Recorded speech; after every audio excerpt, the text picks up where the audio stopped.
सफाई के कैसे हैं इंतजामात? वज़ीर आला पंजाब बगैर प्रोटोकॉल शहर के दौरे पर निकल पड़े। उस्मान बुज़दार ने jail road, Ferozepur road, Gulberg, garden town, model town और दीगर इलाकों में तालाबंदी का जायजा लिया। कोरोना SOPs पर अमल दरामद यकीनी बनाने पर इंतजामिया, पुलिस, फौज और रेंजर्स की कारकर्दगी को सराहा। भरपूर ताउन पर ताजिर बरादरी से भी इजहार तशक्कुर किया।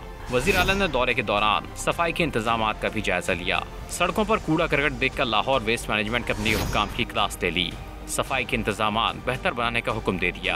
उस्मान बुज़दार ने कहा कि लॉकडाउन शहरियों के तहफ़्फ़ुज़ के लिए है। शहरी मजीद पाबंदियों से बचना चाहते हैं तो हुकूमत की हिदायत पर 100% अमल करें। ए नूरे खुदा, नूरे बसीरत की तलब है, रमजान का सदका तेरी रहमत की तलब है।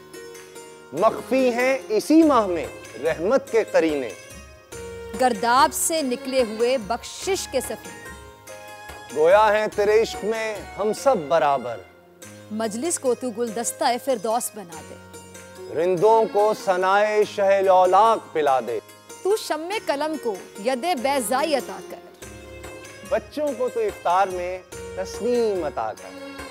रमजान मुबारक की खुसूसी नशरियात रमजान में बोल, सिर्फ बोल एंटरटेनमेंट पर। रमजान में बोल।